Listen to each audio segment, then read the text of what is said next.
Okay, so we're going to do 6.3, or at least the end of 6.3 and 6.4 together. So we're looking at exponential and log equations.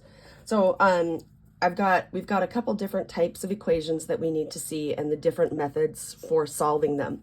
And we're going to use the properties that we have learned so far to solve these guys. And once you get to using those properties, then as ugly as the problem looks, it really won't be that bad, okay? So let's look, we'll look at a couple logs and then we'll look at a couple exponentials thrown in there. Okay, so let's first start with what we call the one-to-one property. Okay, and the one-to-one property says this, one-to-one property. It says that if log base b of x equals log base b of y, and notice that the bases are the same on each one, then x equals y. So remember that to make things simpler in log land, we always want to go with as few logs as possible. And so that's what we want to see here, is that if you've got a log on either side of the equation, if they match, then you can drop the logs and just look at the equation x equals y. So getting rid of logs is going to be our best and easiest bet there. Now, there is one other thing that we have to pay attention to here when we're doing these problems, and that is the domain. So when we look at domain here, what goes in the logs must always be positive. So if we have log base b of x, x must be greater than or equal, or not even equal. X must be greater than 0. I'm going to rewrite that just so it looks better. So x must be greater than 0. And this is because of the asymptote. So think about the asymptote on the log function. The asymptote is at the y-axis. Okay, y-axis here. And then if it's increasing, it looks like that, right? So we're only ever going to be on the positive side, and we're never actually going to touch 0. So that's why we have this domain issue. All that means to us is that when we're doing our problems, we need to check our answers. And I'll show you what that means as we go through these problems, but we're going to check our answers to make sure that we meet those domain issues. So let's look at this first one. The first one says, what if we have log base 31 of 1 minus 3x equals log base 31 of x squared minus 3. Now, most of these we are going to try to do without our calculator, okay? Every once in a while we'll have to pull in the calculator, but most of them without a calculator. So this exactly matches what we have up here. We have log base 31 and log base 31. So the logs can cancel, and then the equation that we're actually set up doing is 1 minus 3x equals x squared minus 3. Now here we have a quadratic, so we'll move everything over here, set it equal to 0. So we'll have x squared, that's going to become a 3x plus 3x, and that's going to become a minus, let's see, if we subtract one more, it'll be a minus 4. So we'll go ahead and factor, and we'll have x, and we'll have 4 and 1, and we need a plus 4, or plus 3, so we'll go plus 4, minus 1. Okay. And what that means is x is going to equal negative 4, or x equals positive 1. But here's where we need to come in and check our answer. And when I mean check our answer, all I mean that we have to do is we need to take this negative 4 and plug it into the parentheses to make sure it stays positive. So if we go 1 minus 3 times negative 4, okay, that's going to be 13. And if we go negative 4 squared minus 3, that's going to be 1. Those are both positive. So that means that we're good to go there. We don't even care what the numbers are equal to. We just need to make sure that they are positive. Okay.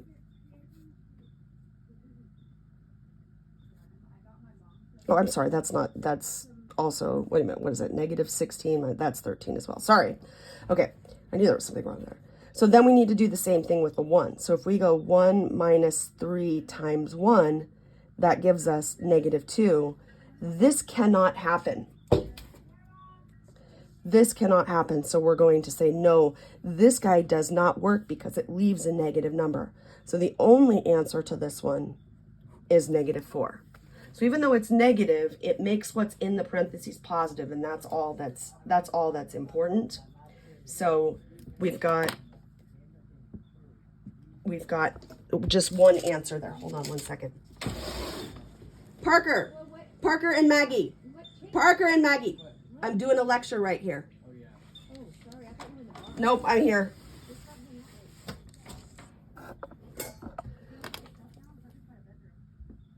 Okay, so we've solved one equation. Now, what if it comes to you and it looks a bit bigger and uglier? So what if the problem looks like this? Log base x minus log base 2, or sorry, scratch that, not log base. Log x minus log 2. The base written there is base 10, right? Equals log x plus 8 minus log x plus 2. So the rule up here says if you have a matching log here and a matching log there, that you drop the logs. But in this case, we have 2 logs on either side. So guess what we get to do? We get to use one of our properties with the subtraction going with division to say this side would be log of x over 2. And this side over here would be log of x plus 8 over x plus 2. Everybody agree? So we have to simplify the log so it's just a matching log on either side. Now, they both have base 10, so they are matchy-matchy. So the equation we can look at is x over 2 equals x plus 8 over x plus 2. And we've got ourselves a rational equation that we can use cross multiplication to solve. And so let me go to the next page here. Let's see if I can pull this page off. We end up with, let me just write it out again, x times x plus 2 equals 2 times x plus 8. So distribute in. So this side we have x squared plus 2x equals 2x plus 16, right? Oop, not, there we go. Sorry about that. It's obviously, because I'm closer, it's taking some time to focus in, okay? Well, hopefully we won't, well, this will be our last lecture, I think. We might have to do one more lecture like this, but hopefully it's the last lecture like this. So I'm gonna move everything over to the other side because of the x squared. So look what happens though to the 2x's. The 2x's will cancel out. This will be minus 16, and we get 0. So actually we could leave the 16 over on this side, take the square root of both sides, and have x equals plus or minus 4. Okay. But again, we've got to go back to the original, and we need to plug in our numbers in all of the spots where there's an x. So if we let, so I'm going to come back over here for our check. Okay. So if we let x equal 4, then if we plug 4 there, we're okay. If we plug 4 there, we're okay. We plug 4 there, we're okay. So x equals 4 is okay. But when we check x equals negative 4, and you plug negative 4 right there, that doesn't work, does it? That gives us a negative in the log, and that cannot happen. So this guy does not work. So in the end, we only have one answer. X can only equal 4. Okay. So only one answer to that guy.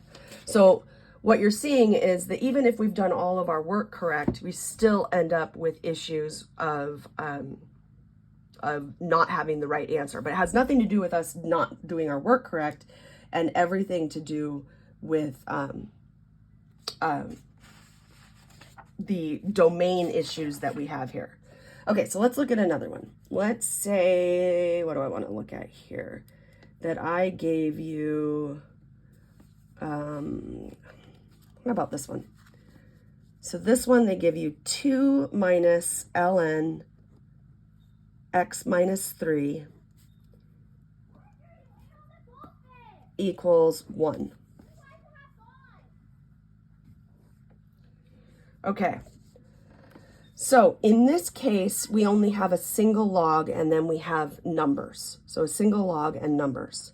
So first thing we want to do if we have an issue like that is get all of the numbers to the other side. Get the log alone on one side, everything else to the other. So we're going to go ln x minus 3.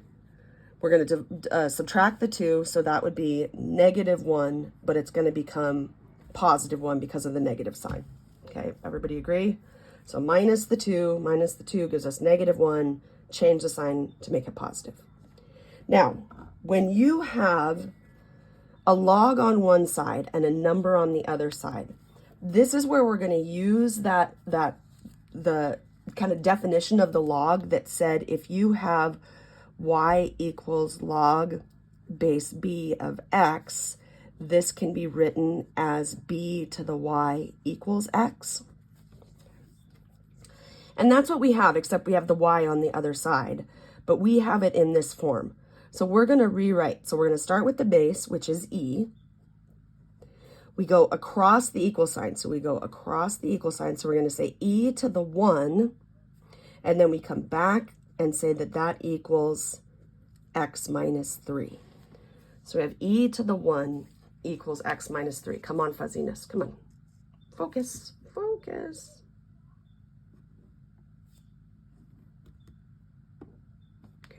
E to the 1 equals x minus 3.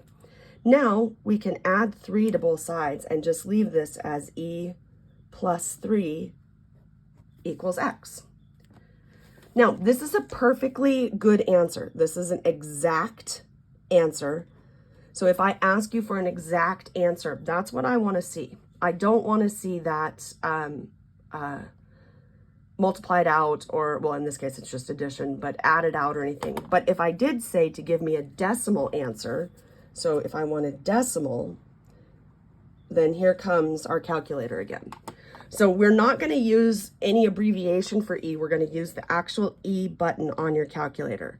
So if you turn your calculator on, the E is right above the ln. So you're going to go second E.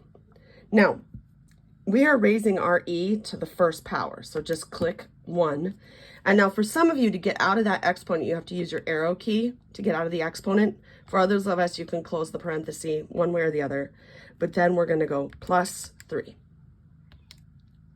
So I get 5.72-ish.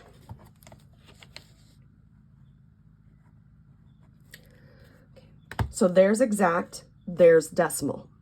Now remember, either way we go, we've got to go back up and check our answer. So if we take this 5.72-ish and we plug it in there, we're going to be good to go, right? It's still going to be positive. So we know that our answer, in whichever form you have it, we know that our answer is correct. Okay, so that's your plan when you have a log on one side, even if you have to do a little work, a log on one side and numbers on the other side. So let me give you another one here. Let's see what we got. How about this one? So let's say we had 6 minus 3 log base 5 of 2x equals 0. Okay, log on one side, number on the other. We got to take care of this though. So we'll subtract our 6, so we have -3 log base 5 of 2x equals -6, and then we're going to divide by the -3, so we have log base 5 of 2x equals 2. All right, so log on one side, number on the other side. We're going to switch forms. We're going to start with the 5, go across, and come back around. So we're going to say 5 squared equals 2x. So 5 squared is 25 equals 2x. Divide by 2. And now here's where most of you guys start going into decimal form. I don't want decimal form. Oops, I moved the thing. I don't mean to do that. I don't want decimal form. I want it to be left just like this. So x is equal to 25 over 2. Now we take that 25 over 2, we check it up there, and there's no way that what's in there is going to become negative. So we can say that this is also a good answer. Okay. All right, so let me look for a couple more and we'll stop this lecture here and then we'll pick up with it and do a couple more and then we'll be done. Okay, so let's go for part 2.